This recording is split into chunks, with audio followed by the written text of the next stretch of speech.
Para pa kayo mga solid subscribers, no? So ngayon manood po tayo ng mga videos ng ating mahaliman. Shoutout kay Jiro Pages, no? Sa kanya po itong mga videos na papanoorin natin, no? So without further ado, let's all watch this.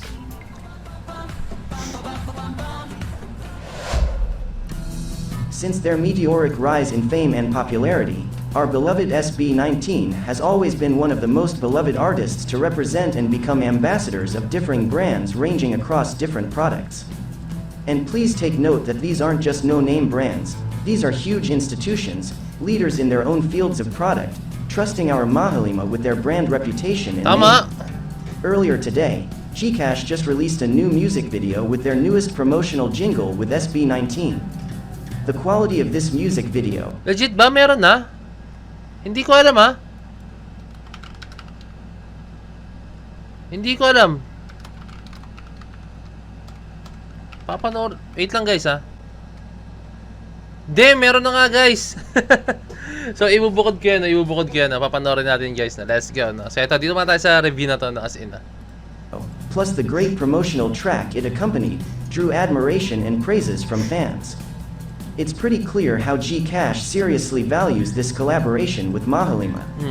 Thinking about this immense bond of trust SB19 has with their brand partners, led us into considering reasons why SB19 is a well-loved ambassador and face for so many trusted brands. So yun, bago ko simulan yan, no? Ang SB19 kasi guys, ewan ko lang, pero for me,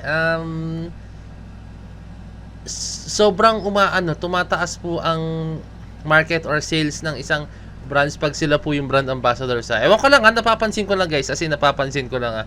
Tulad po nung Dunkin Donuts, as in, sa Dunkin, di ba? And grabe yung as in, alam kong malakas na po ang Dunkin, no? Pero dahil nung naging brand ambassador sila, no? Ako aminado ko, pag napadaan ako, nakita ko mga SB19, parang sarap bumili ng donut, no? And then may time pa yung pizza, no? Pizza Hut, no? Alam ko naging brand ambassador sila doon. Alam ko naging brand ambassador sila ng Pizza Hut, no? Search nga natin. Tama nga, brand ambassador nga sila ng Pizza Hut, guys, no? And tinuro ng girlfriend ko yun. Sabi niya, uy, yung SB19, no? Sasabi ko talaga sa kanya, hindi to, walang halong biro. Tara, dyan na lang tayo kain. As in, doon kami kumain talaga, as in. Hindi, pinicture ako pang. Alam ko, pinost ko hindi sa YouTube ko, eh. Sa YouTube community, no? And ayun. Ayun lang, nakakatuwa lang kasi, alam mo yun, yung tiwala ng brand sa kanila. And syempre, parang give and take sila, no? Yung tiwala ng SB19 sa brands na yun, as in, no? Kaya di ko masisi kung bakit ang daming mga big brands po talaga na sobrang tinatangkili kang maging or kinukuhang endorser ang SB19. Trusted brands. Number 1. Authentic passion and belief. Seeing how SB19 interacts with their official brand partners and sponsors, show that they genuinely love and believe in the brand's products, values, and mission. This genuine enthusiasm translates into believable and persuasive word-of-mouth marketing, which resonates more deeply with consumers than forced endorsements. Number 2. Strong. Guys, eto pa, saan ka makakuha ng isang brand endorser na kayang kumanta, kayang sumayaw, kayang umarte, ano pa ba? Kayang gumawa ng sariling kanta. Guys, package ng SB19, no? So, alam mo yun, like, sige, alam mo yun, like, di ba yung iba kasi, hindi ko na lahat, ibang mga artists or ibang mga singers or kung performers ng ano man, no? Pag kinuha mo sila, kailangan pa nilang aralin yung sayaw, kailangan pa nilang maging perfect sa aspeto na yun. Pero ang SB19, kuhang-kuha na po talaga nila as in yung dapat man. So, I think, syempre pag halimbawang meron kayong ini-endorse, usually yun naman yun. Kailangan may kanta, may tugtog, may sayaw. Yun usually, no? Which is, swak po talaga sa lahat ng credentials ng SB19. No? Kaya, I'm very sure na kaya ang SB19 po madalas kinukuha ng mga brands is dahil dun sa ganong aspeto, no?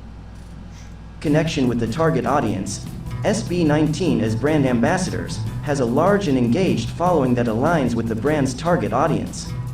We're all aware of how powerful 18 are in their capacity for online and even personal engagements. This allows the brand to reach a relevant group of potential customers through the ambassador's voice and influence. Number 3. Tama. Positive brand image and reputation. Pangit naman yung term na sinasabi natin na ginagamit ng brand na yon yung SB19 dahil para sa 18, no?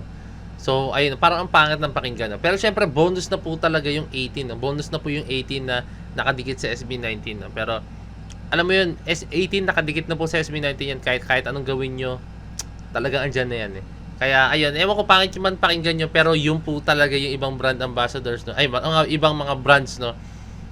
Kinukuha nila ang isang artist dahil alam nilang malaki ang following nito, and pag kinuha nila to, alam nila maraming susunod. Tulad ko, fan ako ng SB19. Nakita ko yung Pizza Hut, SB19 mukha ng SB19, nandun yung mukha. Doon ako kumain kasi dahil sa SB19. No? So, ganun po yung target ng mga big brands po, no? Masakit man isipin, pero yun po talaga ang reality ng ibang mga ano, kasi business po talaga siya. Our Mahalima embodies the Ano? Number 3. Positive brand image and reputation. Our Mahalima embodies the qualities and values that the brand wants to associate with itself, such as trustworthiness, expertise, or a sense of adventure. This association strengthens the brand's overall image and reputation in the eyes of consumers. We're certain that these reasons aren't the only one out there that strengthens SB19's connections to the brands they endorse. We've seen how different brands continued their support for Mahalima, despite all the challenges they've faced as a group. We feel that with all the lauded track record of the group, in embodying differing brands' values, more opportunities will come their way. Truly exciting days are ahead of SB19 and 18. So don't miss out, stay updated, stay connected, like and subscribe.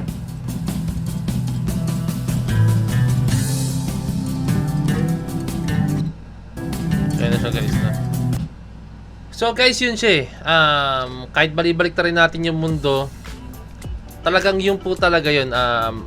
Pag halimbawang isa kang malaking brand, ang hahanapin mo talaga na artist na endorser is yung malaki yung following, or ba sa social media malaking following, or syempre kung saan man, no? Basta alam mo yung malaki yung audience nila, no?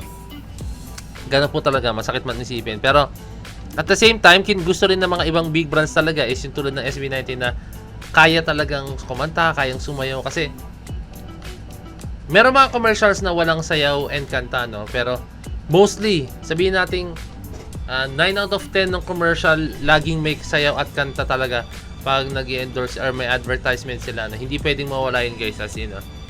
And ayun, or sabihin natin 9 out of 10 or 8 out of 10, no? Mga ganun, no?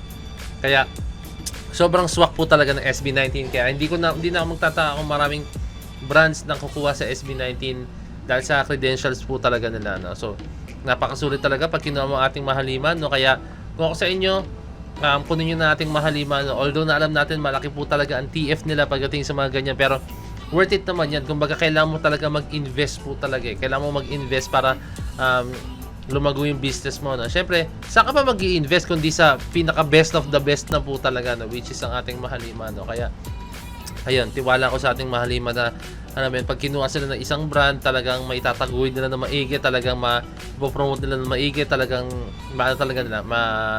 represent nila na maayos, no? And ayun, kahit saan naman sila magpunta, kahit saan naman, hindi naman nila tulad po kunyari, ano ba? Kasi naalala ko may time na ayoko na magsabi ng brand, kunyari lang ganito. Kunyari lang guys, ang SB19 ay brand endorser kunyari ng Nike, na gano'n. Tapos may kita mo silang susuot ng Adidas, hindi mo sila makikita ng susuot ng Adidas, talagang Nike lang po talaga sila, as in, kasi talagang minamahal nila yung ine-embody po talaga nila kung ano yung ine-endorse nila, no? Which is yung Dunkin, banggitin ko na yung Dunkin, na ewan ko lang kung kasama po yun sa music video nila or kung saan man, basta may nakita kong video gano'n, no? Hindi yun kasama, basta page po ng SB19 yun, pero kasama po yung Dunkin sa product or kasama sa music video nila, parang gano'n, no? Doon na makikita talagang ine-embody talaga nila or talagang minamahal nila yung produkto na ine-endorse nila. So yun, shoutout sa ating Mahalima, talagang napaka-the best po talaga yung mga yan. So yun lang guys, kung may request pa kaling comment down below, message nyo ako sa Facebook page ng Point of Peds, and papanoorin pa natin yung Gcash, no? So, let's go!